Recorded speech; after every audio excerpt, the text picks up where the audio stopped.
It's been almost 10 years since Netflix's live-action Death Note movie, and it remains as unpopular as ever. Nearly every fear people had about it in the lead-up to its release was proven right, and to this day, it's still hailed as one of the prime examples of a terrible live-action anime adaptation. Few live-action anime adaptations are as infamous as Netflix's Death Note, and it's easy to see why. The biggest thing people ask for from adaptations of any story is faithfulness and respect for the source material, and overall, the biggest failing of Netflix's Death Note stems from how it made little attempt to remain faithful to the anime and manga and instead told a vastly inferior story.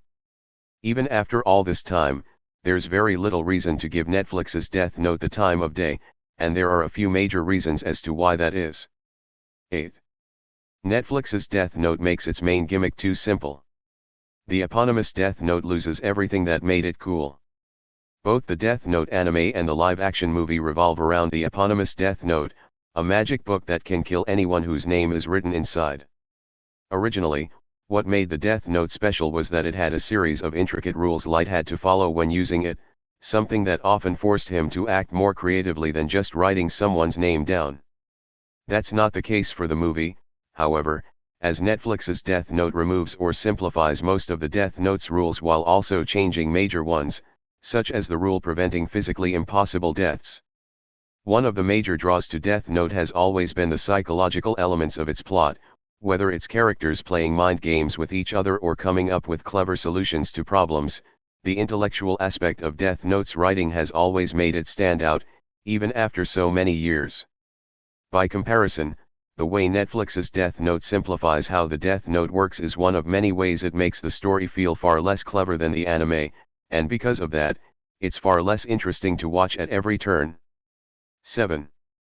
Netflix's Death Note doesn't understand why Light killed the way he did.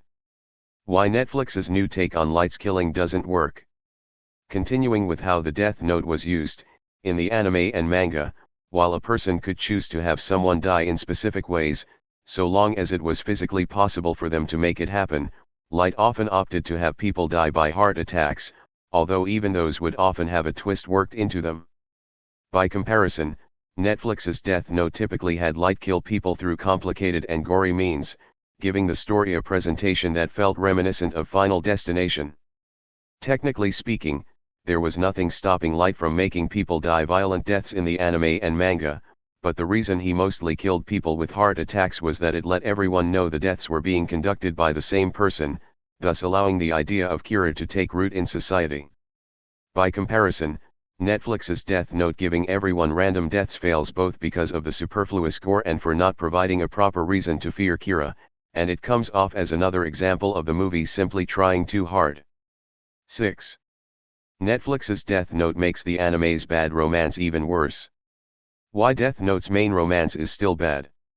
As great a story as Death Note is, most people agree that it had a terrible handle on romance. Granted, romance was never a major part of the story, and Light only ever engaged with it whenever it would benefit a new plan of his, but anytime Light was involved with someone romantically, even superficially, the other person would be written in a way that made them utterly insufferable, so any scenes focused on romance were typically the ones people just wanted to get over with as soon as possible. Netflix's Death Note attempted to fix the anime's romance problem by giving Light Turner and Mia Sutton's relationship more focus than Light Yagami and Misa Amina's, but not only did they get together far too quickly to make their relationship worth caring about, but the heavy focus on their relationship only highlighted how little chemistry they had and used up time that should have been spent developing the main narrative. Netflix's Death Note's attempts at fixing the anime's problem with romance only ended up making it worse than it already was, and that's all but impossible to defend. 5. Netflix's take on Ryuk misses the point of the character. Why Netflix's version of Ryuk doesn't work. On a surface level, Netflix's take on Ryuk the Shinigami is largely the same as in the source material, but there are some major differences. Not only is Ryuk's presence as a terrifying figure given more emphasis, but he's no longer the neutral figure he was in the anime and manga, as he spends most of the story directly pushing people into using the Death Note as opposed to not particularly caring, and it's to the point that Netflix's Death Note had Ryuk deliberately set Light on the path to becoming Kira as opposed to it happening by chance. While Ryuk wasn't usually an active player in Death Note's story, his neutrality was vital to the plot as it emphasized not only that Light's choices were his own, but that Ryuk's killing of Light in the end was purely transactional and not based on any feelings Ryuk had, positive or negative. Because of that, Ryuk was terribly adapted into Netflix's Death Note because the film didn't understand what made him work as a character, and aside from a stellar performance from Willem Dafoe, there's nothing redeemable about it. 4. Netflix's attempt to fix Misa's character made her even worse. Why Mia Sutton is still a terrible character. No character in Death Note's extensive cast is more contentious than Death Note's female lead, Misa Amane. Despite also having a Death Note and having even more powers than Light, Misa has little to no agency beyond whatever Light manipulates her into doing, which always works due to her being a vapid ditz who only cares about her one-sided romance with Light.